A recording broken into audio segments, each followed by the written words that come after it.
మంది కొంపలు ముంచి మంటల్లో సలిగాగే దొంగన కొడుకులుండ్రు, నమ్మించి మన గొంతు తడిబట్టతో గోసె తెలివి కల్లోళ్ళు ఉండ్రు లోకంలా, మనసులోటి పెట్టుకొని మీది కొటి మాట్లాడే ముసుగులో నటులు ఉండ్రు, లేనిపోనివి చెప్పి బట్టగాల్ చేసేటి లేకిన కొడుకులుండ్రు లోకంలా. అబ్బబ్బ నువ్వెంత గొప్పోనివంటారు, అబ్బబ్బ నువ్వెంత మంచోనివంటారు, అరసెకనులోన మాట మార్చేస్తారు మంది కొంపలు ముంచి.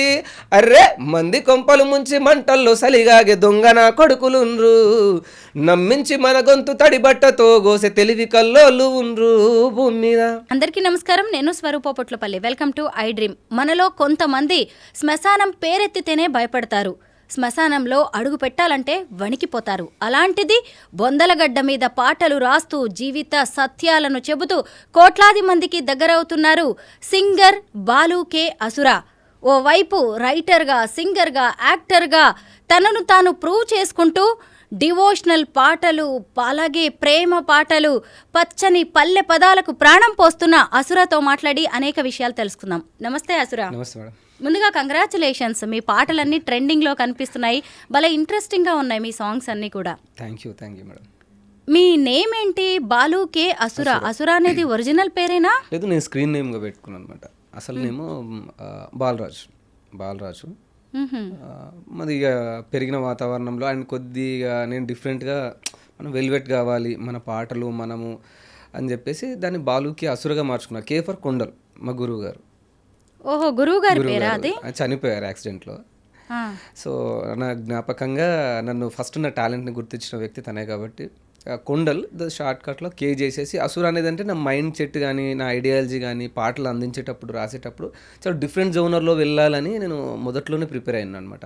స్కూల్ లైఫ్ నుంచి కూడా డిఫరెంట్ థాట్స్ అనమాట, ఎవరు చేయకుండా కొత్తగా చేస్తే బాగుంటుంది అన్న ఆలోచనలో అట్లా పుట్టిందే ఈ శ్మశానం కాన్సెప్ట్ కానీ ఆ పాటలు, ఆ గౌరవ పాట. అయితే బాలు గురించి తెలుసుకోవాల్సింది చాలా ఉందన్నమాట. పేరులోనే ఇంత ఉందంటే మీ మనసులో ఇంకెంత ఉండొచ్చు కదా. బాలు అంటే బాలరాజు, కే అంటే కొండల్ గురువు గారి నేమ్, అసుర అంటే స్క్రీన్ నేమ్ నా ఐడియాలజీ. ఇంకా నేను ఎలా వెళ్తాను నడవడిక కానీ నా పాటలు ప్రతి పదం కూడా ఏదో ఆలోచించే విధంగానే, లైక్ సొసైటీని అవేర్నెస్ చేయడం కానీ, మోటివేషనల్ చేయడం, ఇలా ఇన్స్పిరేషన్గా ఉండాలి, ఏదో ఒకటి సాధించాలి అన్న ఒక హిస్టరీని, తనకంటూ ఒక హిస్టరీని క్రియేట్ చేసుకోవాలి అన్నట్టుగా అలా వెళ్తూ ఉంటా. అంటే బేసిక్లీ మనం ఏంటంటే ఈ ఏజ్లో ఉన్నప్పుడు వచ్చే పాటలు లవ్, రొమాంటిక్, డబుల్ మీనింగ్, ఇప్పుడు సోషల్ మీడియాలో ఉన్నట్టు కొద్దిగా వల్గారిటీ యాడ్ చేసి కానీ అలాంటి సాంగ్స్ వస్తాయి. అంటే నేను కూడా చెయ్యగలను, కానీ నేను తొందరగా సక్సెస్ కావాలి మార్కెట్లో, నాకున్న పరిమితిలో అండ్ ఆ డబ్బులు కానీ లైక్ ఎకనామికల్గా నేనున్న సిచ్యువేషన్లో. సో అందరూ అసుర బాలు అనే విధంగా నేను ఐడెంటిఫికేషన్ చేసుకోవాలి, ప్రూవ్ చేసుకోవాలి అన్న థాట్లో అది. బాలు రీసెంట్గా రిలీజ్ అయిన మీ సాంగ్ విన్నాను నేను, మంది కొంపలు ముంచే. ఏంటి, ఏ రేంజ్లో రాశారు? మీరేనా కదా రాసింది? రాశారు, పాడారు, యాక్ట్ చేశారు. ఆ యాక్టింగ్ అయితే మెచ్చుకోవాల్సిందే. అంటే కాటి కాపరిలాగా, శ్మశానంలో ఉండే వ్యక్తిలాగా బాడీ అంతా వంచేసి ఆ కర్ర పట్టుకొని నటించడం కాదు బాలు, జీవించేశారు. ఏంటి ఇన్స్పిరేషన్ ఆ సాంగ్కి? అంటే నేను అంతకుముందుకు మంది కొంపలు పాటకు బిఫోర్ నుంచి ఒక 2 years నుంచి నా సాంగ్స్ మార్కెట్లో అంత లేవు. నేను కొద్దిగా డిప్రెస్లో కూడా ఉన్నా. అంటే నేను చేసింది అంత శ్రమ వృధా అయిపోయిందని చెప్పేసి నేను ఫైనాన్షియల్గా సెట్ కాకపోవడం, పేరు బాగానే ఉంది కానీ నేను ఫైనాన్షియల్ కూడా సెట్ కాలేదు. అండ్ ఈ ఫీల్డ్లో నేను చూసిన మోసాలు అదొకటి. నేను 14లో వచ్చా, 2014లో వచ్చా ఇక్కడికి. సో 10 సంవత్సరాలు గడిచిపోయింది. ఈ 10 సంవత్సరాల గ్యాప్లో ఆల్రెడీ నా చిన్నతనం అంతా కూడా బాధలు, కన్నీళ్ళు, లైక్ కొద్దిగా ఎమోషనల్, మా పాటలను చూస్తే మీకు అర్థమైపోద్ది. సో అట్లా నడుస్తూ ఉన్న క్రమంలోనే కొద్దిగా బాగా గాయమైంది మనసుకి. సో అలాంటి టైంలో నేను కొన్నిసార్లు సూసైడ్ చేసుకున్న సిచ్యువేషన్స్ వచ్చాయి. సో అట్లా లాస్ట్ 2 yearsలో ఒక 2 times సూసైడ్ అటెంప్ట్ చేసుకున్నాను. అంటే లైక్ ఫైనాన్షియల్గా నిల్లు ఉండడం వల్ల అండ్ అలాగే డబ్బులు మోసపోవడం ఇవన్నీ జరిగినాయి. సో బ్రతకలేను, చావలేను అని చెప్పేసి నా పాటలు ఎంతోమందిని మోటివేట్ చేశాయి, బట్ నన్ను మోటివేషన్ చేసే పర్సన్ లేరు. అండ్ నా స్క్రీన్ నేమ్ వెళ్ళిపోయింది, కష్టపడి సంపాదించుకున్న పేరు అని చాలా బాధ ఉండేది. సో ఆ టైంలో ఇంకా నన్ను నేను కొద్దిగా ఎంకరేజ్ చేసుకుంటే ఏదో కొత్తగా చేయాలి. దాదాపు మంది కొంపల కంటే ముందు దాదాపు నేను ఒక 50 పాటలు రాసుంటా కొత్తగా. కానీ ఇంకా కొత్తగా వెలివేట్ చేయాలి, నన్ను జనాలు గుర్తుపట్టి చేయాలి, మళ్ళీ నా ఛానల్ తెలియాలి, నేను తెలవాలని అంటే ఏం చేయాలని చెప్పి సో దొంగ నా కొడుకులు అనే కాన్సెప్ట్ తీసుకొని, సో నా జీవితంలో జరిగిందే. సో నేను రాసే ప్రతి పాట కూడా ప్రతి ఒక్కరి జీవితంలో జరిగినట్టుగా ఉంటుంది కాబట్టి అందరికీ కనెక్ట్ అవుతుంది కాబట్టి ఆ కాన్సెప్ట్ తీసుకున్నాను. అయితే ఆ సాంగ్ షూట్ చేసిన లొకేషన్స్ గురించి మనం మాట్లాడుకోవాలి. ఇప్పుడు మంత్రి సీతక్క గారి నియోజకవర్గం ములుగు జిల్లాలో ఉంటుంది. దామెరవాయి అనే విలేజ్ లో అది షూట్ చేశారు. ముఖ్యంగా ఎన్నో ఏళ్ల నాటి ఆది మానవుల సమాధులు ఉంటాయి అక్కడ. అంత చారిత్రక ప్రాశస్త్యం కలిగిన ఆ ప్రదేశాన్ని ఈ పాటకి ఎందుకు ఎంచుకున్నారు బాలు? నాకు ఒక షూట్లో పరిచయమైన వ్యక్తి మన కాకతీయ యూనివర్సిటీ నుంచి కొత్తూరి రోహిత్ అని ఒక పర్సన్ ఉన్నారు. మంచి స్టూడెంట్ లీడర్ తను. నా పాటలు అంటే తను చాలా ఇష్టం. ఒక షూట్లో అనుకోకుండా పరిచయం అవడం వల్ల నేను అడిగాను అనమాట, నాకు ఒక డిఫరెంట్ టైప్ ఆఫ్ లొకేషన్ కావాలి, ఆఫ్టర్ లాంగ్ టైం స్క్రీన్ మీదకి వస్తున్నా అంటే నేను తీసేది సమాధులు ఈ టైప్ ఆఫ్ ఉంటుంది కాబట్టి కొత్తగా ఉండాలి వాతావరణం అని చెప్పా. అప్పుడు నేను వరంగల్ సైడ్ షూట్లు అటు తాడ్వై ఆ లొకేషన్లో చాలా తక్కువ షూట్లు జరిపింది. సో లేదన్నా నేను దగ్గరుండి నేను దామరవాయి అనే విలేజ్ ఉంది, అక్కడ ఆది మానవులకు సంబంధించిన సమాధులు ఉన్నాయి, చాలా చరిత్ర గల ప్రాంతం, బట్ ఇంకా బయటికి అంత తెలియలేదు. మీరు ఎప్పుడు సోషల్ మీడియాలో కూడా ఉంటారు కాబట్టి జనాలకు తెలిసే ఛాన్స్ ఉంది, మీరు రండి విజిట్ చేయండి అంటే ఫస్ట్ ఒక రోజు వెళ్ళి చూసేసి వచ్చా. చూడగానే నాకు ఏదో పాట సక్సెస్ అయిపోయింది అనుకున్నా. ఆ ఊరికి వెళ్ళిన తర్వాత ఆ సమాధులను చూసిన తర్వాత తెలియని ఫీలింగ్ దాదాపుగా అంటే ఆ పెద్ద పెద్ద బండరాళ్ళు వేరే వాళ్ళు అయితే కొద్దిగా జడుచుకునే ఫీల్ ఉంటుంది, భయపడ అంటే భయభ్రాంతిలో గురి చేసే ప్రాంతంలోకి ఉంది. అది వెళ్తూ ఉంటే నాకు ఇంకా తెలుసుకోవాలనే ఆతురత మొదలైంది. అని చూసిన తర్వాత డెఫినెట్లీ పాట హిట్ అయిపోతుంది అని అనుకున్నా ఆ రోజు. సో ఖచ్చితంగా అది చేద్దాం. అండ్ సీతక్క గారు కూడా ఒక సందర్భంలో కలిశారు మమ్మల్ని డైరెక్ట్లీ. కలిసి ఒక పాట రిలీజ్ సందర్భంలో కలిసి మమ్మల్ని బాగా అప్రిషియేట్ చేశారు. మీ పాటలన్నీ నేను వింటూ ఉంటాము, మోటివేషన్ చాలా బాగా చేస్తావు, ఈ జనరేషన్కి తగ్గట్టు కాకుండా ఇంకా నువ్వు ఒక డిఫరెంట్ స్టైల్ క్రియేట్ చేసుకున్నావు, అసలు అసురా అనే నీ పేరు బాగుంది అని చెప్పేసి అప్రిషియేట్ చేశారు. సో ఆ రెండింటిని బ్యాలెన్స్ చేస్తూ ఇది హిట్ కొట్టాల్సిందే, హిట్ కొట్టకపోతే నాకు ఆ మూడ్లో నాకు ఉన్న సిచ్యువేషన్ అలా ఉందండి, ఏమైపోతానో నేను అనుకున్న సందర్భంలో after 2 years back.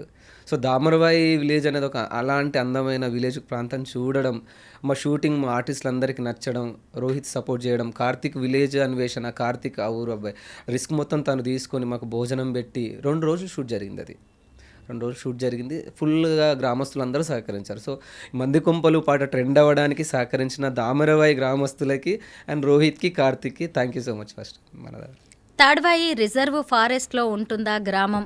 Medaram, Sammakka, సారక్కలు అక్కడికి ఆ మండలంలోనే కొలువుదీరి ఉంటారు. అసలు ఆది మానవుల గురించి మనం పుస్తకంలో చదువుకుంటాం. అలాంటిది ఆది మానవుల ఆనవాళ్లు ఉన్న ఆ ప్రాంతాన్ని మీరు సెలెక్ట్ చేసుకున్నారు. అసలు పర్యాటకంగా ఎంతో అభివృద్ధి చెందాల్సిన ప్రాంతం అది. అయితే ఆ పరిసర ప్రాంతాలు అక్కడ స్థానికులతో మాట్లాడినప్పుడు మీకు ఏదైనా చరిత్రకు సంబంధించి ఏదైనా కనెక్ట్ అయినట్టుగా అనిపించిందా? అనిపించింది, ఎందుకంటే నేను సైన్స్ స్టూడెంట్ని. నాకు అన్వేషించడం, తెలుసుకోవడం ఇది చాలా ఇంట్రెస్టింగ్ అనమాట. నా పాటలు కూడా అన్నీ అలాగే ఉంటాయి. చావు గురించి తెలుసుకుందాం, ఎలా పుడతాడు, ఎలా చేస్తాడు, పుట్టినప్పటి నుంచి ఇది ఒక అన్వేషణ అనమాట. అసలు ఏంటి హిస్టరీ తెలుసుకోవడం నాకు ఇంట్రెస్ట్ బాగా. సో ఆ సందర్భంలో గ్రామస్తులను కలిసినప్పుడు కానీ కొంతమంది తెలిసి తెలియనట్టుగా చెప్పారు. బట్ నాకు కార్తిక్ చాలా ఫుల్ డెప్త్గా నాకు సమాచారం ఇచ్చాడు. అప్పుడు నాకు చాలా అంటే నన్ను నేను చూసుకుని అనిపించింది. ఒక 2 సంవత్సరాల తర్వాత ఇంకా ఎన్నో విషయాలు ఉన్నాయి. కాకపోతే ఏంటంటే అక్కడ అది డెవలప్మెంట్ లేదు, ప్రాంతం చాలామందికి తెలియదు. సో చరిత్రలో ఒక మూలన పడిపోయింది దామరవాయి. ఎందుకంటే హిస్టరీలో ఉంది, బట్ చాలామంది ఇప్పుడున్న జనరేషన్కి తెలియదు. బట్ నా పాట ద్వారా చాలామంది మీరు అడిగినట్టే ఆదిమానవుల ఈ గుహలు, ఆ సమాధులకు సంబంధించి కొంతమంది నా ద్వారా తెలుసుకునే ప్రయత్నం అయితే చేశారు. బాలు, అసలు మీ పెన్నుతోటి, మీ గాత్రంతో ఎంతో మందిని మేల్కొల్పుతున్నారు, ఎంతో మందికి జీవితం మీద ఆశ రేకెత్తిస్తున్నారు. అలాంటిది మీరు జీవితం మీద ఆశని కోల్పోయానని చెప్పారు, 2 సార్లు సూసైడ్ అటెంప్ట్ చేశానని చెప్పారు. అంటే దాన్ని బట్టే నిజంగా నేను పాట వింటున్నప్పుడు ఏంటి ఎంత సీనియర్ రాసిన పాటలు ఇవి, ఎంత జీవిత సారాన్ని చూసిన వాళ్ళు, ఎంత జీవితాన్ని చూసిన పెద్ద పెద్ద వాళ్ళు రాసే పాటలు ఇవి అనిపించింది నాకు. ముఖ్యంగా బొందలగడ్డ పాట కావచ్చు, 1000 ఏళ్ళు బతికినా గానీ సావే కదరా అనే పాట, వెళ్ళురావో మనిషి. ఏంటి బాలు, అసలు ఒక పాట ఇలాంటివి రాయడానికి ఎన్ని రోజులు టైం తీసుకుంటారు, ఏం గుర్తు చేసుకుంటారు మీరు ఇలాంటి పాటల విషయంలో? నేను చిన్నప్పటి నుంచి పెరిగిన వాతావరణం కూడా చాలా తిండికి ఏర్చిన పరిస్థితులు, సరిగ్గా బట్టలు కూడా లేని పరిస్థితి, చదువుకోవడానికి డబ్బు లేని పరిస్థితి, సమాజంలో ఒక నాన్న మనకు లేకపోతే సమాజం కానీ, బంధువులు కానీ, ఫ్రెండ్స్ కానీ మనల్ని చిన్న చూపు చూసే విధానం, బాగా డెప్త్గానే హర్ట్ అయిపోయినా స్కూల్ లైఫ్లోనే. ఏంటి అని, ఇలా ఏంటి ఒక మనిషికి ఎందుకు వ్యత్యాసం ఉంటుంది, తినే తిండిలో కానీ కలిసిపోయే విధానంలో కానీ. ఊర్లలో 14 ఆ టైంలో అంతకుముందుకే, అంటే 14లో నేను హైదరాబాద్ వచ్చానంటే అంతకు ముందుకే ఇలాంటి సంఘటనలన్నీ చూసా. ఒక మనిషి అంటరానితనం చూశాను. డబ్బున్నవాళ్ళు డబ్బు లేకపోతే ఎలా చూస్తారు ఒక మనిషిని. స్కూల్ లైఫ్లో కానీ స్టడీ ఎడ్యుకేషన్ ప్రతి మనిషిలో నేను అబ్జర్వ్ చేసిన. నేను అప్పుడు అనుకున్నాను అనమాట, ఒక మనిషి ఎందుకు, అందరూ పోయేది బొందలగడ్డకి, అందరూ చచ్చిన రోజు పోయేది అక్కడికే. 6 అడుగుల బొందకి 6 అడుగుల ఆ గొయ్యి కోసం ఎందుకు మనిషి ఇంత మూర్ఖంగా ప్రవర్తిస్తాడు. ఒకవేళ మనం అంటే మన విధిరాతన మన తాతలు తండ్రులు సంపాదించిన ఆస్తులా తెలీదు. మీరు బెటర్ పొజిషన్లో ఉండొచ్చు, మిగతా వాళ్ళు లేకపోవచ్చు. కానీ ఈ చెప్పే మాటలన్నీ ఏడుంటాయి అంటే లైక్ స్టేజ్ మీద మాత్రమే పరిమితమై ఉంటాయి. లైక్ పొలిటికల్ లీడర్సే కానీ కొంతమంది ఎవరైనా ఉన్న వాళ్ళు ఏం చేస్తారంటే విడదీసి మనుషుల్ని పరిపాలిస్తుంటారు. ఆ టైప్ ఆఫ్ నేను అబ్జర్వ్ చేశాను, దగ్గర నేను చూశాను అనమాట. తక్కువ లోలో ఉంటే లో క్యాస్ట్ అని, హైలో ఉంటే ఇచ్చే రెస్పెక్ట్ అనేది వేరుగా ఉంటుంది. అది నేను కలర్ చూసిన తర్వాత నేను అండ్ భువనగిరి ప్రాంతం అవ్వడం, నా డిగ్రీ కూడా భువనగిరిలో కంప్లీట్ అవ్వడం. భువనగిరి అనేది చాలా విప్లవాత్మక ప్రాంతం, మీకు తెలియదు ఏముంది, బెల్లి లలితక్క కానీ మారోజు వీరన్న ఇలాంటి ఎన్నో చరిత్రలు. సో బేసిక్ నేను కళాకారుని అవ్వు ఉండడం, నాలో ఒక తిరుగుబాటు క్వశ్చనింగ్ అనేది నాకు తెలియకుండా నా బ్లడ్లో వచ్చింది. అండ్ నా ఫ్రెండ్షిప్ కూడా అలాగే ఉండే. సో అప్పుడు అనుకున్నప్పుడు అలాంటి పరిస్థితులు నేను ఏదో చెయ్యాలి, అంత ఈజీగా చావకూడదు. బ్రతికినన్ని రోజులు ఈ భూమి మీద బతికినన్ని రోజులు నా ఊపిరిపోయే ఆఖరి క్షణం వరకు నాకంటూ ఒక హిస్టరీ క్రియేట్ చేసుకొని చచ్చిపోవాలి. సో ఆ వయసులో అట్లా అనుకున్నాను అనమాట. అందుకనే కొద్దిగా మోటివేషన్, నేను ఏదో చెయ్యాలి అనే ఉద్దేశంలో ఈ చిన్న ఏజ్లో అలా అనుకున్నా. ఆ టైంలో పుట్టిందే బొందలగడ్డ పాట. బరియల్ గ్రౌండ్ శ్మశానం పక్క నుంచి కూడా వెళ్తూ ఉంటాం కానీ కన్నెత్తి కూడా చూడం. మనకి ఎంతో దగ్గరి వాళ్ళు, ఎంతో ఆప్తులు పోయినా కానీ ఇంటి వరకు వెళ్తామే కానీ శ్మశానం దాకా వెళ్ళడానికి కూడా చాలా మంది ఇష్టపడరు. అలాంటిది మీ పాటల్లో ఎక్కువగా ఈ శ్మశానం అనే కాన్సెప్ట్నే ఎక్కువగా ఎందుకు ఎంచుకున్నారు? పైగా మీ షూట్స్ అన్నీ కూడా ఎక్కువగా ఈ శ్మశానాల్లోనే జరుగుతూ ఉంటాయి. మనకు తెలిసిందే అక్కడ ఆత్మలు ఉంటాయని, దయ్యాలు ఉంటాయని, నెగిటివ్ ఎనర్జీ ఉంటుందని, ఇలాంటివి మనందరికీ తెలిసిందే. మీకు షూట్స్ జరుగుతున్నప్పుడు అలాంటి ఎక్స్పీరియన్స్ ఏమైనా కలిగాయా? నేను కళ్ళారు చూసింది చెప్తానండి. నాకెప్పుడు కూడా శ్మశానంకి వెళ్ళినప్పుడు దయ్యాలు కనిపించడం కానీ, ఏదో ఆత్మలు కనిపించడం, ఏదో ప్రేరేపించినట్టు అనిపించడం అట్లా నాకు ఎప్పుడు అనిపించలేదు. అంటే అది ఒక విధంగా నా ధైర్యం కూడా కారణం కావచ్చు. ఎందుకంటే నేను అబ్జర్వ్ చేస్తాను కాబట్టి. నేను ఎవరైనా ఫ్రెండ్స్ వాళ్ళు కానీ సర్కిల్లో మనకు కావాల్సిన వాళ్ళు ఎవరైనా చనిపోయినా కానీ నేను దగ్గరుండి వెళ్ళినప్పుడు నేను మాత్రం దగ్గరుండి అన్ని చితి కాలేంత వరకు నేను అన్న దగ్గరుండి చూసే వస్తాను. అక్కడికి వెళ్ళిన తర్వాత నీ జన్మ ఇక్కడితో అయిపోయింది శివోహం. ఎందుకంటే శివుని కొద్దిగా తెలియకుండా శివభక్తుని కాబట్టి, శివుడు అంటే చాలా ఇష్టం పెంచుకున్నా కాబట్టి దగ్గరుండి అన్ని చూస్తా. అలా నేను బొందలగడ్డ పాట రాసినప్పుడు అన్ని అబ్జర్వ్ చేసే తత్వం నాలో ధైర్యాన్ని నింపింది. అండ్ వన్ మోర్ థింగ్, చాలామందికి అంటే నేను ఇంటర్వ్యూలో కూడా ఈ విషయం చెప్పలేదు, ఇప్పుడు మీ ముందు రివీల్ చేస్తున్నా. అక్కడ నేను షూట్ జరిగిన నెక్స్ట్ ఇప్పుడు నెల రోజులుగా ఉన్నది ఒకేలా ఉంటుంది. శ్మశానం ప్రాంతంలో షూటింగ్ జరిగిన ద నెక్స్ట్ డే నుంచి నేను ఫుల్ ఎనర్జెటిక్ ఒక వారం రోజులు ఉంటా. శ్మశానానికి వెళ్ళొచ్చాక షూట్లో చాలా ఎనర్జెటిక్గా ఉంటా. ఆ ఎనర్జీ నాకు ఎక్కడి నుంచి వస్తుంది, ఆ పాజిటివ్ వైబ్రేషన్ అలా ఎలా ఉంటుందని నాకు తెలియదు. ఎందుకంటే లయకారుడైన శివుడు ఆ శ్మశానాల్లోనే ఉంటారు, అక్కడే సంచరిస్తూ ఉంటారు. ఆయన ఎనర్జీ మీకు వస్తుందేమో. నేను నిజంగా దాన్ని నమ్ముతానండి. అంటే చాలా ఎనర్జెటిక్గా నాకు తెలియదు. ఒక నెల రోజులు సిక్కిగా ఉంటా, అలసిపోయేలా ఉంటా, షూట్ అన్న అలర్ట్గా ఉంటా. ఆ రోజు అంత హ్యాపీగా ఉండడం కానీ, ఆ సంతోషము, ఆ ఫీల్ వేరే ఉంటుంది వైబ్రేషన్. ఇంకా నెక్స్ట్ ఒక వారం రోజుల వరకు నేను చాలా హ్యాపీగా ఉండడం అన్నీ పాజిటివ్గా అనిపిస్తుంది. మరి ఇప్పుడు సాంగ్స్ రాస్తారు, మీరే నటించాలని, పైగా కాటికాపరి గెటప్ ఏంటి? నాకైతే నిజంగా కాటికాపరి జీవితం కావచ్చు, ఆ ఉద్యోగం చేసేవాళ్ళు, ఆ వృత్తి చేసేవాళ్ళని చూస్తుంటే అసలు ఎలా ఉంటుంది వీళ్ళ జీవితం అనిపిస్తుంది. కనీసం మీరు అసలు నటించడం కాదు, జీవించేస్తున్నారు ఆ పాత్రలో. అంటే మేడం నేను అన్నాను కదా, అంటే స్కూల్ లైఫ్ నుంచి కానీ నేను ప్రతిదీ అబ్జర్వ్ చేసిన తత్వం ఏదైతే ఉందో, మనిషిని పరిశీలించడం, అందరు ఇక్కడికి అని నేను చెప్పదలుచుకున్నా క్లియర్గా. ఇంత డబ్బున్న వాళ్ళైనా, ఎవరైనా, అందం ఉన్న వాళ్ళైనా, వాట్ ఎవర్ మేబీ ఇంత పెద్ద సెలబ్రిటీ అయినా ఆఖరి రావాల్సిన ప్లేస్ ఇదే. సో ఇప్పుడున్న ప్రజెంట్ జనరేషన్కి ఒక క్లారిటీగా, ఈ జనరేషన్కి తగ్గట్టుగా సాహిత్యం కానీ, రచన కానీ, యాక్టివిటీస్ అన్ని చూపిస్తే కొంతమంది మోటివేట్ అయ్యే వాళ్ళు ఉన్నారు. అంతెందుకండి, నన్ను మోహన్ బాబు గారు ఇంటికి పిలిచి కడుపు నిండా భోజనం పెట్టి నన్ను ఆశీర్వదించి, ఏంటి అసలు నువ్వు ఈ పాట ఏంది, ఈ వైరాగ్యం ఏంది నీకు అని చెప్పేసి మోహన్ బాబు గారు ఆయన విన్నారు మీ పాటలు? విన్నారు. విని నన్ను పిలిపించుకొని ఇక్కడ భోజనం పెట్టే చాలా బ్లెస్ చేశారు. సాక్షాత్తు నిన్ను చూస్తుంటే ఏదో పరమాత్మను చూసిన ఫీలింగ్ కలుగుతుంది. అప్పుడు ఇంకా జుట్టు గడ్డం కొద్దిగా హెవీగా ఉండనమాట. చూడడానికి నువ్వు ఒక తమిళ నటుల్లా ఉంటావు, నువ్వు బాగా ట్రై చేయి, నీకు ఏదో ఒక రోజు వస్తుంది బాబు అని. అంటే చూడండి పెద్ద పెద్ద వాళ్ళు అంటే ఇండస్ట్రీకి సంబంధించిన వాళ్ళు కూడా కొంతమంది ఫోన్లు చేశారు. పెద్దవాళ్ళు కూడా అవకాశాలు ఇవ్వకపోవచ్చు కానీ నన్ను బ్లెస్ చేసిన వాళ్ళు సినిమా ఇండస్ట్రీ నుంచి కొంతమంది ఉన్నారు, ముఖ్యమైన వాళ్ళు ఉన్నారు. సో నాకు గర్వంగా అనిపిస్తుంది. అంటే ఇంత చిన్న వయసులో ఒక్కొక్కసారి అనిపిస్తుంది మేడం, అంటే నేను ఒక పాటలో యాక్టింగ్ చేశా, చనిపోయిన క్యారెక్టర్ చేశాను. నాకు బ్రతికుండగానే నాకు నీళ్లు పోసి పూలదండేసి కాళ్ళకు పసుపు రాసి మెడలో దండలేసి ఇక్కడ రూపాయి బిల్ల పెట్టేసి నన్ను నలుగురు మోసుకొస్తున్న సమయంలో అప్పుడు నేను కొద్దిగా ఎమోషనల్ అయిపోయాను మేడం. నాకు చాలా బాధేసింది. ఇప్పుడు ఆ విషయం గుర్తొస్తుంది నాకు. అవకాశాల కోసం ఎంత దూరమైనా పోవాల్సిన సిచ్యువేషన్ అనమాట అప్పుడు. సో మా ఫ్యామిలీ కొంతమంది మనకు కావాల్సిన వాళ్ళు కొంతమంది ఎమోషనల్ అయిపోయి ఏడ్చారు కూడా. అంత అవసరం ఏముంది అంటే నన్ను బతికుండగానే శివయాత్ర. సో ఆ పాడ మీద పడుకొని అంటే మామూలుగా ఏదైనా బాడీ అట్లా టైప్ చేసి పెట్టేద్దామని అంటే లేదు నేను పడుకుంటాను నో ప్రాబ్లం అని చెప్పాను. సో అప్పుడు కొద్దిగా బాధేసింది, నేను చనిపోతే ఏంటి ఇంత అమ్మని నాన్నని వదిలేసి అని చెప్పేసి కొద్ది రోజులు బాగా ఎమోషనల్ అయిపోయా. అంతే కదా, నిజంగా. ఎందుకు మీ పాట కోసమా, ఫేమ్ అవ్వడానికా, మీకు ఇష్టమైన పనా, మిమ్మల్ని ఇంత దూరం ఏది తీసుకొచ్చింది? ఇష్టమైన పని చెప్పను మేడం. అంటే నేను ఆ పేదరికంలో బ్రతికి నలిగిపోయిన క్షణాలు, ఆ డబ్బులు లేని పరిస్థితులు, ఒకరికి చేయి చాపిన పరిస్థితులు తలుచుకుంటే ఇంకా చచ్చిపోయా బతికితే అన్న మూడ్లోనే నేను హైదరాబాద్ వచ్చా. సో అప్పుడు నన్ను నేను చేసుకోవడం అంటే తలుచుకుంటే నిజంగా వేరేలాగా అనిపిస్తుంది. కానీ నేను ఇవన్నీ ఎందుకు చేశానో అనిపిస్తుంది. అంటే నాకేమన్నా అయ్యి ఉంటే మా ఫ్యామిలీ పరిస్థితి ఏంటి, బొందలు శ్మశానం ఒక్కొక్కసారి మనకు అనిపిస్తుంది నెగిటివిటీ కూడా కొద్దిగా. కానీ ఏమో మేడం తెలియదు. ఒక రంగాన్ని అయితే నేను ఎంచుకున్న తర్వాత ఇక డూ ఆర్ డై అని అన్నట్టే. కానీ ఈ సందర్భంలో నన్ను గాయపరిచిన వాళ్ళు ఎంతోమంది ఉన్నారు మనుషులు. లైక్ మీరు అన్నారు కోట్లు ప్రజలు ఎంతోమంది చూశారు. ఒక రూపాయి కూడా నేను ఒక పాట మీద సంపాదించుకోలేకపోయా. అదే నన్ను సూసైడ్కి దారితీసింది. ఫ్రెండ్స్ ఆల్మోస్ట్ అందరూ నన్ను ఒక బిచ్చపోన్ లాగా, అంటే మనం డబ్బులు లేనప్పుడు చేసినప్పుడు అడిగిన అది ఏమో అట్లా ఒక ఒంటరివన్నీ అయిపోయిన అనిపించింది మేడం. ఈ ఫీల్డ్ ఎంచుకొని తప్పు చేసా అనిపించింది నాకు.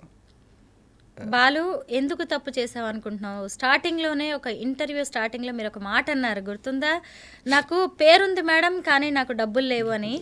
కానీ శివ భక్తులు మీరు. శివుడు ఎంత గొప్పోడు, ఆయన భక్తులందరికీ కూడా అంతే పేరుంటుంది, డబ్బులుండవు. కానీ ఆ పేరు చాలు బాలు. ఈరోజు ఈ ఇంటర్వ్యూకి ఇంత పెద్ద ప్లాట్ఫామ్లో మిమ్మల్ని పిలిచామంటే ఆ పేరుని చూసే కదా.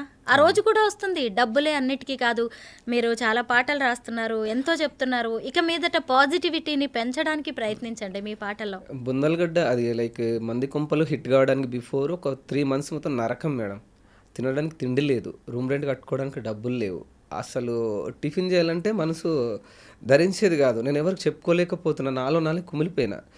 అప్పుడు ఆ క్షణంలో నాకు junior NTR fans president Sudhakar అన్న ఆంధ్రాలో ఉంటారు. ఆ అన్నయ్య అసలు దేవుడు అంటే మనుషుల్లో చూస్తామంటారు కదా, నేనైతే అన్నయ్యని చూసా. మనిషి రూపంలో పరమాత్ముడు పంపించాడేమో అనుకుంటున్నాను. ఎందుకంటే సుధాకర్ అన్న లేకపోతే అంటే ఎన్టీఆర్ అభిమాని అన్నయ్య లేకపోతే ఈరోజు నేను ఇక్కడ ఉండేవాడిని కాదేమో.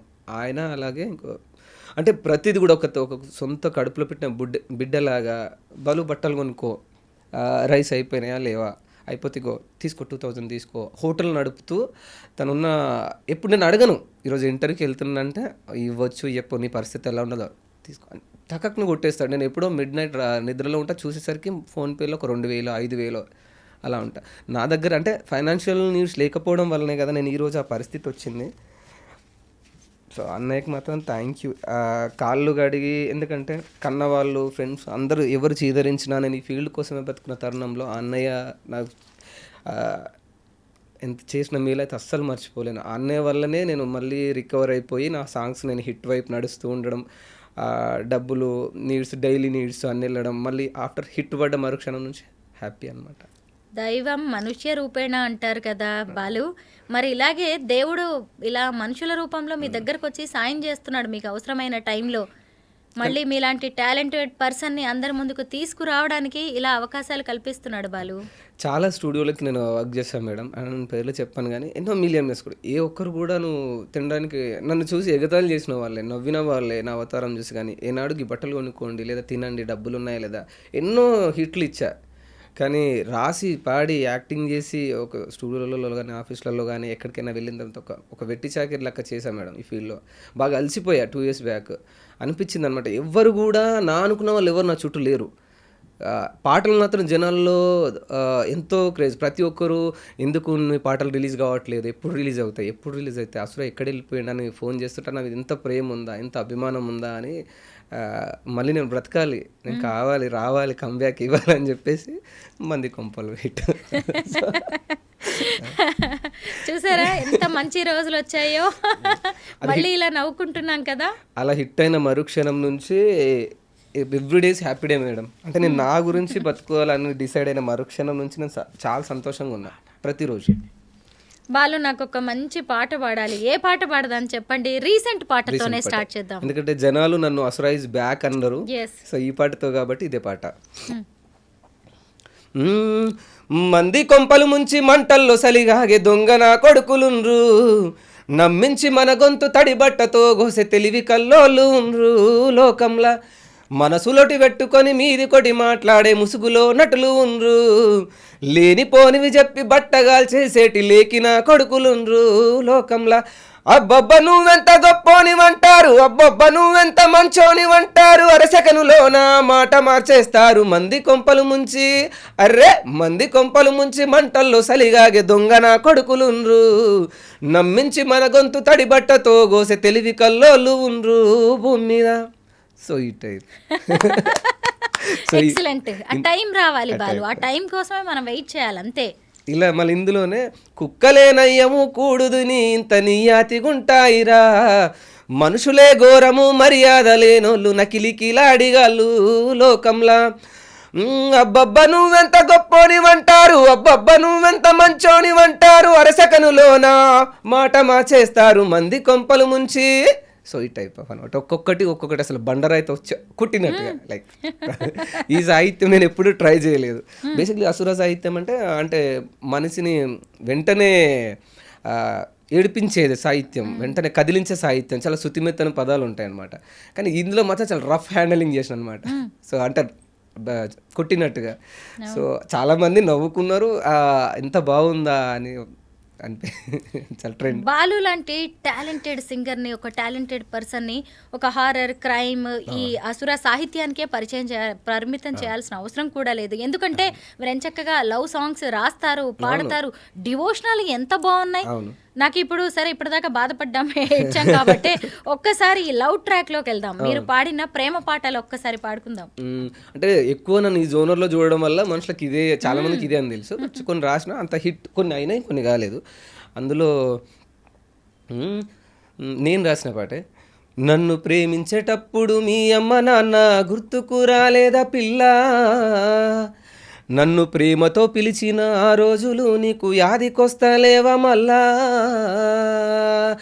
ఎంత ద్రోహమే ఎంత ఘోరమే గులాబీ కింద ముళ్ళు చూడలే, అమ్మాయి నీ ప్రేమ అబద్ధం, అమ్మాయి నీ ప్రేమ నాటకం, అమ్మాయి నీ ప్రేమ అవసరం, ఓ అమ్మాయి నీ ప్రేమ నాటకం, నన్ను ప్రేమించేటప్పుడు మీ అమ్మ నాన్న గుర్తుకు రాలేదా పిల్ల, నన్ను ప్రేమతో పిలిచిన ఆ రోజులు నీకు యాదికొస్తలేవా మళ్ళా.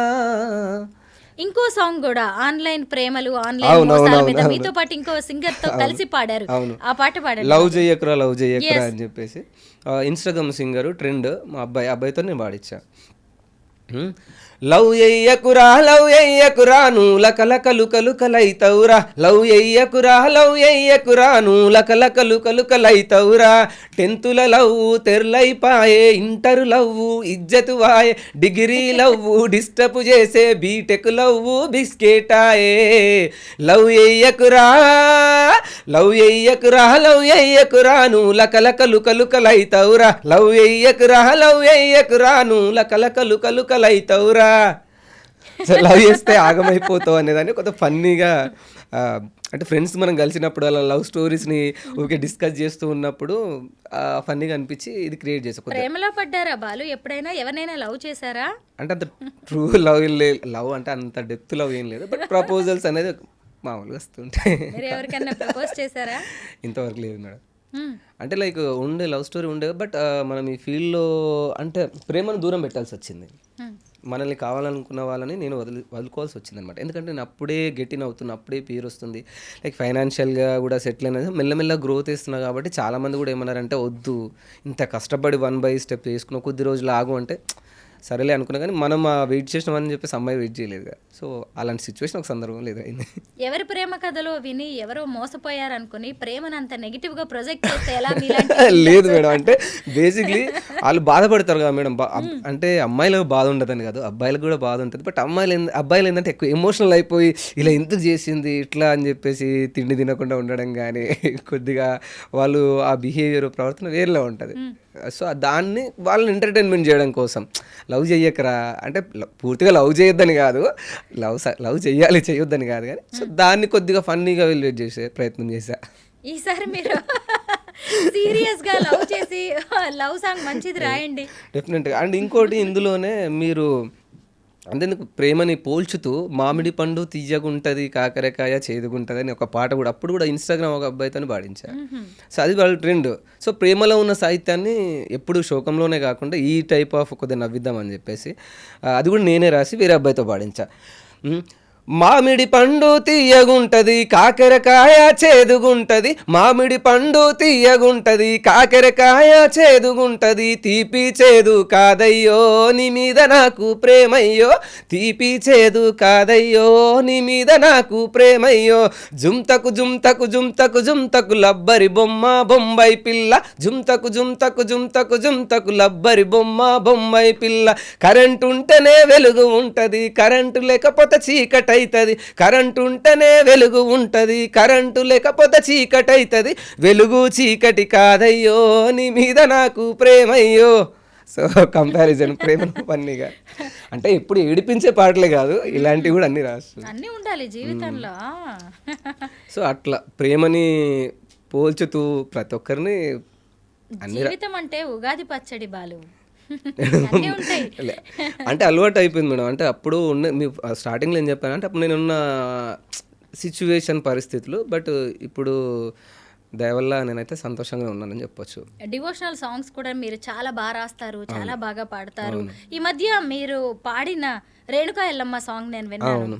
ఆ ట్రెండ్ పాట రావు ఎల్లమ్మ రావు రావు రావు ఎల్లమ్మ. అవును. సో మంగ్లీ గారి పాటతో పోటీ పడిన పాట. ఎస్, నాకు అదే డౌట్ వచ్చింది. రావు ఎల్లమ్మ ఇది మంగ్లీ కదా పాడింది, మళ్ళీ ఏంటి అసురకేంటి దీనికి రిలేషన్ అనుకున్నాను. అది మీరే చెప్పాలి ఇప్పుడు. అవును, అంటే ఎల్లమ్మ ఈ డివోషనల్ పాటల్లో నేను అంటే నేను ప్రౌడ్గా చెప్పుకోవాలి, డివోషనల్ ఈ జోనర్లో నేను డెఫినెట్గా ఒక అంటే నా రైటింగ్ స్కిల్స్ కానీ ఆ లెవెల్లో ఉంటాయి అనమాట, ఒక రేంజ్లో ఉంటాయి, దాన్ని పోటీ చేసే. సో నేను రాసిన ఎల్లమ్మ పాటలు అన్ని దాదాపు అన్ని హిట్ సాంగ్సే. సో సింగర్ ప్రభాతోని నేను పాడించిన పాట అనమాట, ఏది రావు ఎల్లమ్మ రావు రావు ఆ పాట. సో మంగ్లీ గారు కూడా ఆశ్చర్యపోయే విధంగా ఎవరు రాశారు ఈ పాట, ఎవరు అతను అనేంత, అంటే లైక్ ఆ టాక్ వచ్చేంతలా తీసింది పాట. చాలా హ్యాపీ అనిపిస్తుంది. ఇప్పుడు కూడా ట్రెండింగ్లోనే ఆల్మోస్ట్ 20 million కంప్లీట్ చేసుకున్న పాట తక్కువ టైంలోనే ఆ పాట. రావు ఎల్లమ్మ రావు రావో రావు రావో నువ్వు రావు ఎల్లమ్మ రావు రావో రావు రావో, వారం నాడు మంగళారం నాడు తొలిపొద్దుగు ఎంగ పచ్చాని పందిట్ల అలుకు ముగ్గులేసి అలుగుట్ల కూసోని పెరువెట్టి విలువంగా, నువ్వు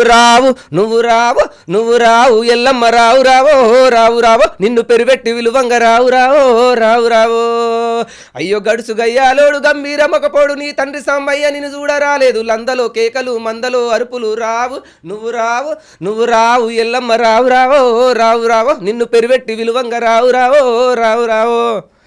సో ఎంత బాగా ఎలా రాస్తారు బాలు? అంటే లైక్ ప్రతిది కూడా నేను చెప్పాను, అబ్జర్వ్ చేసే మనస్తత్వం పర్టిక్యులర్గా ఎవరైనా విన్నా కానీ ఇది అసుర రాసిండని ఈజీగా ఐడెంటిఫై చేస్తారు. సో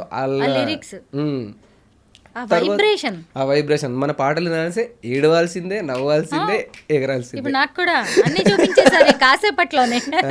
ఇంకో ఎల్లమ్మ పాట మీద కూడా రాశాను ఇదే జోనర్లో. ఆడిపాడ ఎవరు లేరు రేణుకెళ్ళమ్మో మాకు ఆడి బిడ్డ నీయవు మౌరాల ఎల్లమ్మ, ఆడిపాడ ఎవరు లేరు రేణుకెళ్ళమ్మో మాకు ఆడి బిడ్డ నీయవు మౌరాల ఎల్లమ్మ, కోరుకున్న కొడుకునిస్తే రేణుకెళ్ళమ్మో నీకు తొట్టెల గట్టి ఊపుత మౌరాల ఎల్లమ్మ, మాకు కోరుకున్న కొడుకునిస్తే రేణుకెళ్ళమ్మో నీకు తొట్టెల గట్టి ఊపుత మౌరాల ఎల్లమ్మ.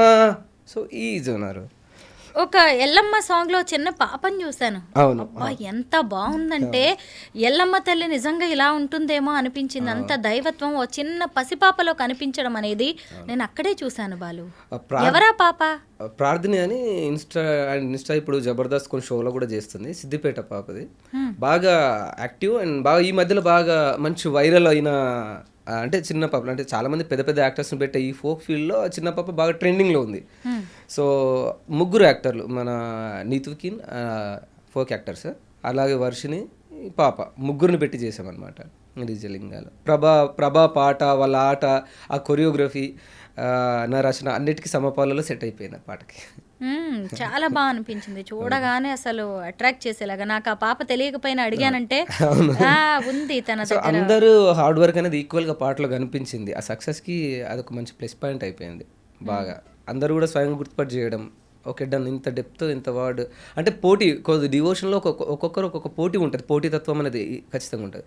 సో దాన్ని దాటుకొని నేను ఈ పాటతో బయటికి రావడం అనేది కూడా హ్యాపీ. చాలా పల్లె పాటలు కూడా చాలా పాడినట్టున్నారు మీరు. అవును.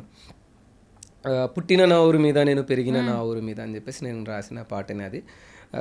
అంటే పల్లె, ఎందుకంటే నేను వచ్చింది కూడా ఊరు నుంచి కాబట్టి ఆ పదాలు నాకు ప్రతిదీ అబ్జర్వేషన్ బాగా ఎక్కువ కాబట్టి పల్లెతనాన్ని కూడా చూపించే ప్రయత్నం చేసిన చాలా పాటలలో. బట్ మీకోసం ఒక పాట.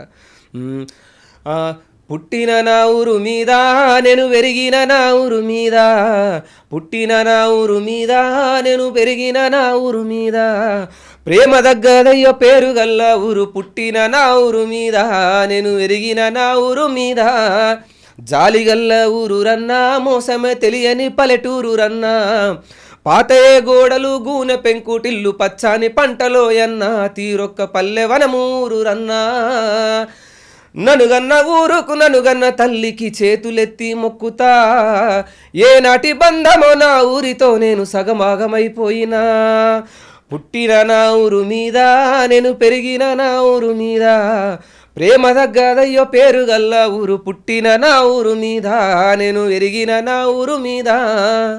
సో ఆ టైప్. బాలు, ఒక్కొక్క పాట రాయడానికి ఎంత టైం తీసుకుంటారు? ఎన్ని రోజులు పడుతుంది మీకు? నేను ఇప్పుడు ఒకవేళ లొకేషన్ చూశాను అనుకో, ఆన్ ద స్పాట్ నాకు ట్యూన్ అందుతుంది. ఎందుకంటే నేను ఎక్కువగా కొద్దిగా ఏకాంతంగా ఒంటరిగా ఉండడానికి ఇష్టపడుతుంటా. ఆ టైంలో నేను ఊరికి వెళ్ళినప్పుడు 2 daysలో ఆల్మోస్ట్ కంప్లీట్ అయిపోతుంది. ఇప్పుడు నేను మిమ్మల్ని ఇలా చూశానంటే లైక్ నాకు ఇంటికి వెళ్ళలోపు ఏదో ఊహించుకున్నాను అనుకో, పాట వచ్చేస్తుంది. రాసేయండి బాలు, నా మీద ఒక పాట ఇంతవరకు ఎవరు రాయలే. సో ట్యూన్ ఇమీడియట్లీ వచ్చేస్తుంది నాకు. నేను వేరే ఆలోచనలో ఉంటా, బట్ ట్యూన్ వచ్చేస్తుంది. ఆ ట్యూన్స్ ఇంకా చరణాలు రాయడానికి ఈజీ, ట్యూన్ సెట్ కావడానికి కొద్దిగా డిసైడ్ చేసుకోవడానికి 2 days పడుతుంది అంతే. ఇలా అనుకుంటా, హమ్ చేసుకుంటా, ఇలా ఉన్నారు ఇట్లా ఇట్లా ఇట్లా అనుకున్న తర్వాత డన్, ఇది వెళ్ళిపోదాం ట్యూన్ అలా అయిపోతుంది. మీలో ఒక సింగర్ ఉన్నారు, మీలో ఒక లిరిసిస్ట్ ఉన్నారు, మీలో ఒక రైటర్ ఉన్నారు, మీలో ఒక యాక్టర్ ఉన్నాడని ఏ వయసులో ఎప్పుడు తెలిసింది? నన్ను నేను నటుడుగా రియలైజ్ అయింది మాత్రం అంటే అప్పటికి చాలామంది అంటున్నారు, అంటే డిఫరెంట్ క్యారెక్టర్, అఘోరాలు, శివభక్తుడు, ఈ మనిషి తత్వం గురించి చేయాల్సిన అన్ని పాటలు నువ్వైతే సెట్ అవుతుందని అందరూ యాక్టర్గా అన్నారు. బట్ నేను ఒక నటుడిని అన్న విషయం మాత్రం నాకు మంది కొంపలు పాటతోనే తెలిసి వచ్చింది. అంటే యాక్టింగ్ కానీ చాలా రిస్క్ మేడం ఆ క్యారెక్టర్. అంటే మెడలన్నీ ఇలా వంకర పెట్టేసుకొని ఇలా గెంటుతూ ఇలా ఆ తత్వాన్ని ఎక్స్ప్రెస్ చేసే విధానం ఏందైతే ఉండదు. లైక్ ఒక శివపుత్రుడులో ఇప్పుడు మనం విక్రమ్ గారు నాకు చాలా ఇష్టం, ఇన్స్పిరేషన్. ఈ పాటకు ముందు నేను తంగాలని చూసా. ఎలాగైనా అంటే నా పాటలు కూడా అలాగే నేను యూట్యూబ్లో కానీ సోషల్ మీడియా ఈ ఫోక్ ఫీల్డ్లో నన్ను ఒక విలక్షణ నటుడుగా ట్రీట్ చేస్తారు ప్రతి ఒక్కరు. అంటే డిఫరెంట్ క్యారెక్టర్స్ చేస్తా కాబట్టి దాన్ని మళ్ళీ 2 years తర్వాత ఫిలప్ చేయాలని చెప్పేసి ఆ పాత్రని ఇట్లా యాక్టింగ్ చేస్తే ఇట్లా ఇలా చేస్తూ ఈ మెడలన్నీ ఇలా ఈ కాళ్ళు ఇలా ఉంకర పెడుతూ ఉండాలన్నమాట. ఇది మనకి పని చేస్తే చాలా రిస్క్ క్యారెక్టర్. అలా చేస్తూ టేక్స్ పడతాయి, చాలా టేక్స్ మేడం, అవన్నీ గుంజుతూ ఉంటాయి మెడలన్నీ. మా డిఓపి గారికి అయితే స్పెషల్గా థ్యాంక్స్ చెప్పాలి. డిఓపి గారు, డైరెక్టర్ గారు ఎల్బి శ్రీనివాస్. నా బొందలగడ్డ పాటకు తనే డిఓపి. దాదాపు అప్పటి నుంచి బొందలగడ్డ, మారాలిరా మనిషి అంటే చాలా హిట్ సాంగ్స్కు నాతో జర్నీ చేసిన వ్యక్తి అనమాట. ఆ మధ్యలో ఆ గ్యాప్ తర్వాత మళ్ళీ మేమందరం కలిసి మళ్ళీ యూట్యూబ్ ఛానల్ స్టార్ట్ చేసి ఇలా చేద్దాము, మన కాంబినేషన్ హిట్ అయిపోయింది, దీన్ని ఇలాగే కంటిన్యూ చేద్దామని చెప్పేసి అట్లా చేసుకుంటూ పోయినాం. సో నన్ను నేను నటుడుగా ప్రూవ్ చేసుకుంది మంది కొంపల పాటతో. ఈ 2 years గ్యాప్లో మీరు అన్నారు కానీ నేను ఏం సాంగ్స్ చేయకుండా. సో బేసిక్లీ చాలామంది ఏంటంటే రీల్స్ చూసినప్పుడు వాళ్ళు స్విప్ చేసేస్తూ ఉంటారు ఇలా కదా ఫన్గా నవ్వుక, కానీ నేను అలా కాదు.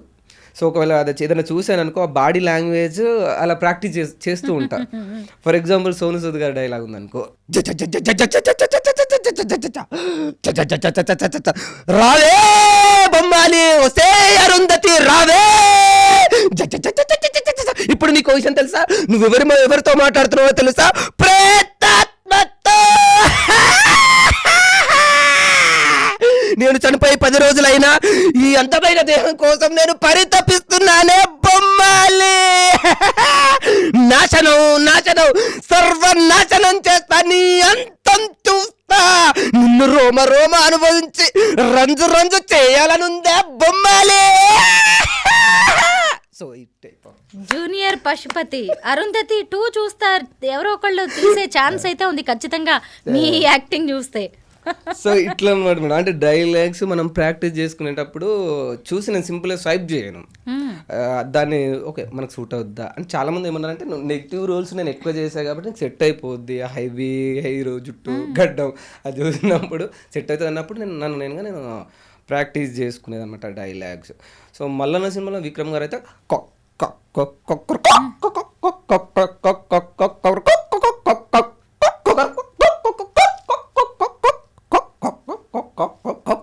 ఇట్లా ఈ టైప్ ఆఫ్ ఎక్స్ప్రెషన్స్తో. ఇక మీదట టాలీవుడ్ ఖచ్చితంగా తమిళ హీరోస్ గురించో లేదంటే బాలీవుడ్ సోను సూద్ గురించో మాట్లాడుకోవాల్సిన అవసరం లేదు. మీకు గనక ఒక్క ఛాన్స్ వస్తే, ఒక్క ఛాన్స్ ఖచ్చితంగా రేపు ఈ అసుర గురించి మనం మాట్లాడుకోవచ్చు. సో అంటే అట్లా అనమాట ప్రతిదీ నేను ఇప్పుడు 10 మందిలో గుంపులో మీరు అన్నారు గుంపులో గోవిందలా కాకుండా మనకంటే ఒక ఐడెంటిఫికేషన్ ఉండాలి అని చెప్పేసి చూస్తుంటా. సో అప్పుడు క్యారెక్టర్స్ అనేది బాగా విక్రమ్ గారిని అయితే నేను అసలు తప్పకుండా ఫాలో అయిపోతా. అసలు ప్రతిదీ నా ఇన్స్పిరేషన్, నాకు ఇష్టం బాగా. అంటే ఇండస్ట్రీలో అలాంటి విలక్షణమైన అంటే సక్సెస్ ఫెయిల్యూర్స్తో పని లేకుండా విక్రమ్ గారు చేసే పాత్రలను బాగా ఆకట్టుకుంటాయి అన్నమాట. సో అట్లా ఈ టైంలో మళ్ళీ మనం డైలాగ్స్ రాసుకోవడం కానీ కొన్ని చేస్తూ ఉంటాం. సో మనుషులతో జాగ్రత్త మృగాలతో కాదని నేను అది యాక్టింగ్ చేసి మీకు చూపిస్తాను. మనుషులతో జాగ్రత్త మృగాలతో కాదు, మనుషులతో జాగ్రత్త మృగాలతో కాదు, చెప్పేది నీకే జాగ్రత్తగా విను.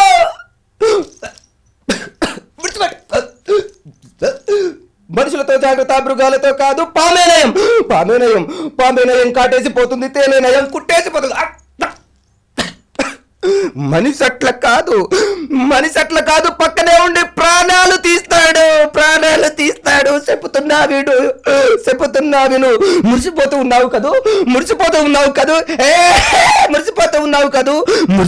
ఉన్నావేమో పరుచుకున్న వెన్నెల కాదది చీకటి.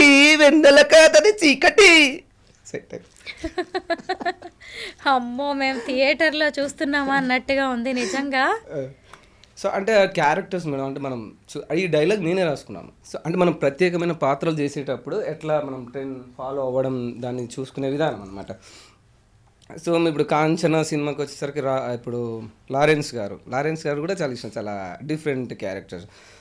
లారెన్స్ గారు క్యారెక్టర్ ఆత్మలు లోపలికి వచ్చిన తర్వాత बहुत दिन के बाद घर में खाना खा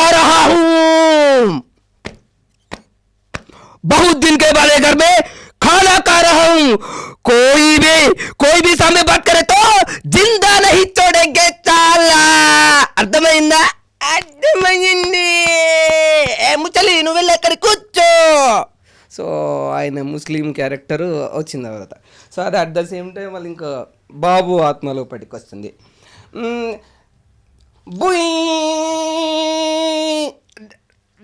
డాడీ నేను అక్కడ కూర్చొని చికెన్ పీస్ తింటా, అక్కడ కూర్చొని చికెన్ డాడీ నేను చికెన్ తిన్నాక చిచ్చు పోసినాక చికెన్ తినాలా, చికెన్ తిన్నాక చిచ్చు పోయి పెట్ట పోయి డాడీ జిప్పు నొప్పి పడుతుంది, డాడీ ఏ రాశాను బీరేనా రాయి బేట, డాడీ బీ రాశాను చీరేనా రాయి బేట, డాడీ ఓకే చికెన్ బాగుంది చికెన్. సో క్యారెక్టర్ ఇదంతా పనిని ప్రేమిస్తే జరిగేవి, ఎవరో చెప్తేనో పైసల కోసం చేస్తేనో జరిగేవి కాదు. ఇదంతా మీ ఒరిజినల్ టాలెంట్, ఒరిజినాలిటీ. అవును, అంటే లైక్ మనం ప్రాక్టీస్ అనమాట, ప్రతిదీ ప్రాక్టీస్, ఎవ్రీడే హార్డ్ వర్క్ అన్నట్టు ఒక డైలాగ్ని మనం చెప్పేటప్పుడు ఫర్ ఎగ్జాంపుల్ రక్త కన్నీరు సినిమాలో ఉపేంద్ర గారు యాక్టింగ్, రమ్యకృష్ణ గారు మోసం చేసి లైక్ వెళ్ళిపోయిన తర్వాత కుష్టి వ్యాధితో బాధపడుతుంటాడు. సో ఆ సమయంలో అయ్యో shit bloody Indians, oh my God where is my food, oh God is great అనుకున్నానే, బ్లడీ గాడ్ నేను ఏమైనా తప్పు చేశానా, ఈ కుష్టి వేదనలో ఎందుకు తోకింది, అయ్యో అయ్యో చందు, అయ్యో చందు నన్ను వదిలిపెట్టి పోయావా చందు, అయ్యో కాంత నీ కోసం నా కట్టుకున్న పిల్లాన్ని వదిలేశానే, అయ్యో కాంత నీ మాయలో పడి నీ ప్రేమలో పడిపోయి నా అనుకున్న వాళ్ళందరినీ వదిలేశానే కాంత, నీకు ఎంత ప్రేమ చూపించానే కాంత, అయ్యో నీకు ముద్దులు కూడా పెట్టాను కదే కాంత, నా డబ్బు నా అన్నం అన్ని వదిలేశాను కదే కాంత, ఏనాడైనా నిన్ను బాధ పెట్టానా కాంత, అడుగుతున్నారు కదా ఒక సిగరెట్ పీక ఇప్పి కాంత, ఓ మై సిగరెట్ పీక బ్లడీ ఇండియన్. చూశారా రోడ్లన్నీ గుంతలు పడినా రోడ్డు వేయడానికి సంవత్సరం పడుతుంది, కానీ ఒకే రోజు మాత్రం ఓటు కోసం కుక్కలు అడుగుతారే, ఇదే మరి ఇండియన్ పాలిటిక్స్. బాలు నువ్వు చందును పెళ్లి చేసుకో బాలు, దీనివల్లే కదా ఈ కాంతాబాయిలో పడే కదా నేను నా భార్యని వదిలేసుకున్నాను, డబ్బు బాయిలో పడే కదా బాలు ఇవన్నిటిని వదిలేశాను, నాకు తగిన శిక్ష జరిగింది, నేను చచ్చిపోయాక ఇక్కడ ఒక శిలావిగ్రహం పెట్టి బాలు, దాని ద్వారా ఈ ఇండియన్స్ అందరూ నేర్చుకుంటారు డబ్బు శాశ్వతం కాదని బాలు, డబ్బు శాశ్వతం కాదని. బాలు సినిమా ఇండస్ట్రీ నుంచి ఏమైనా ఆపర్చునిటీస్ వస్తున్నాయా? అంటే లైక్ కాల్స్ అయితే వస్తున్నాయి మేడం, బట్ వెయిటింగ్ అనమాట. గుడ్ ఆపర్చునిటీ గురించి వెయిట్ చేస్తున్నా. మీ టార్గెట్ ఏంటి, అసలు ఏం చేయాలనుకుంటున్నారు? సో నేను మొదట్లో వచ్చినప్పుడు ఒక సింగర్ అయితే చాలు అనుకున్నా, ఒక రైటర్ అయితే చాలు అనుకున్నా, బట్ నా హార్డ్ వర్క్ ఏంటంటే మెల్లమెల్ల గ్రాఫ్ అనేది పెంచుకుంటూ పోతున్నా. ఇప్పుడున్న సిచ్యువేషన్లో ప్రతి ఒక్కరు ఒక బెస్ట్ యాక్టర్ అయితే బాగుంటుంది, పర్ఫెక్ట్ ఒక లైక్ కొన్ని సైకో కొన్ని విలక్షణ పాత్రలు అంటారు కదా. సో డెఫినెట్గా నువ్వు అవుతావు. మోహన్ బాబు గారు అన్న తర్వాత కానీ ఇంకా చాలామంది ఇండస్ట్రీ నుంచి కొంత అన్నారు, నాకు గెటప్స్ చూసి కొన్ని ఇంటర్వ్యూస్ చూసి అన్నారు, నీకు వస్తుంది బాబు కొద్దిగా వెయిట్ చేయి, ఏదో రోజు వస్తుంది అన్నారు. మరి ఇప్పుడు వస్తుంది కదా, ఆ రోజు తెలీదు. అంటే డైలాగ్స్ అనేది అట్లా అంత వేరియేషన్ ఇవ్వాలో అంత వేరియేషన్ ఇచ్చి నేను చెప్పగలను అనమాట. బాగుంది నిజంగా. బాలు మనం ఎంత మంచి చేసినా కానీ మనల్ని నెగిటివ్ షేడ్లో చూసేవాళ్లే ఎక్కువ. ఒకడు ఎదుగుతున్నాడంటే తొక్కేయాలని చూసేవాళ్ళు కూడా మన చుట్టూ చాలా మందే ఉంటున్నారు. అలా మీ జీవితంలో ఎదురయ్యారా ఎవరైనా? ఎందుకంటే మీ పాటలు ఏవి చూసినా కానీ గాయపడ్డ మీ హృదయమే నాకు ఎక్కువగా కనిపిస్తూ ఉంది. ఏంటి మిమ్మల్ని అంత బాధ పెట్టిన సంఘటనలు మీ జీవితంలో? నేను నా అనుకున్న వాళ్ళ కోసం గొడ్డులా కష్టపడ్డాను. నా అనుకున్న వాళ్ళ కోసం నేను చెప్పాను, ఊరు నుంచి వచ్చే నా పల్లెటూరులో అమాయకులు అనే ఒక డైలాగ్ ఉంటుంది. అమాయకులు స్వచ్ఛమైన మనుషులు వాళ్ళకి కల్మషం ఉండదు అని అంటారు కదా. అలాంటి మనసుతో హైదరాబాద్ వచ్చా. మిమ్మల్ని నమ్మి మీ దగ్గర పనిచేసినప్పుడు నిజాయితీగా చేయాలి, మీరు సక్సెస్ కావాలి అని మీకోసం పనిచేశా. కానీ నా అనుకొని నేను గ్రాఫ్ పెంచుకుంటూ పోయే తరుణంలో నా అనుకున్న వాళ్ళు ఎవరు నా వాళ్ళు గారు అన్న విషయాన్ని నేను తెలుసుకోవడానికి 10 years పట్టింది. 10 years 10 సంవత్సరాలు గడిస్తే కానీ వీళ్ళంతా నా వాళ్ళు గారు. అవసరం కోసం నా చుట్టూ ఉన్న వాళ్ళు మాత్రమే, వాళ్ళు ఎదగడం కోసమో వాళ్ళు బాగుపడడం కోసమో వాళ్ళు మంచిగా ఉండడం కోసం 3 పూటలు తినడం కోసం నన్ను పక్కన పెట్టుకున్నారు అనుకున్నాను, కానీ నాకేదో చేస్తారని నేను అనుకోలేదు. సో నాకు చాలా బాధేసింది. వీళ్ళ కోసమా నా అనుకున్న వీళ్ళు కాదు, నాకు ఏమీ కాని వాళ్ళ కోసమా నేను నిద్రలేని రాత్రులు గడిపింది. నాకు ఏమీ కాని వాళ్ళ కోసమా నేను పాత బట్టలు వేసుకొని కడుపుకు సగం చచ్చిపోయి నేను ఊరికి వెళ్ళక ఇంటికి వెళ్ళక ఇక్కడ నా పర్సనల్ లైఫ్ని వదిలేసి ప్రేమలు వదిలేసి ఎంజాయ్మెంట్ వదిలేసి వీరు సక్సెస్ కావడం కోసం పనిచేస్తే నన్ను ఒక కుక్కలాగా ట్రీట్ చేశారు కదా అనిపించింది మేడం. సో అది వాళ్ళందరూ నన్ను తొక్కాలని చూశారు. ఎందుకంటే ఇప్పుడు నేను ఇంటర్వ్యూలకు వస్తున్నా కానీ బొందలుగడ్డ ఆ టైంలో నేను బయటకు వచ్చి ఉంటే నాకు ఇంకా మంచి గ్రాఫ్ ఉండేదేమో. నన్ను బయటికి రానియని సందర్భాలు ఉన్నాయి. నా మొబైల్ నెంబర్, నా కాంటాక్ట్ నెంబర్ బయటకు వచ్చేవి కూడా కాదు, ఇచ్చేవారు కూడా కాదు. అలా చాలా ద్రోహం చేసిన వాళ్ళు ఉన్నారులే కానీ బట్ నో ప్రాబ్లం. ఈరోజు మనమంటే ఏందో ప్రూవ్ చేసుకుంటున్నాం. ఇక మీదటైతే మీ దగ్గర నుంచి అసలు జీవితం మీద ఆశలు రేకెత్తించే పాటలే రావాలి బాలు. ఎందుకంటే మీరు చూసారు కదా, ఆ మంచి రోజు ఆ మంచి టైం వచ్చే వరకు ప్రతి మనిషికి ఒక టైం ఉంటుంది.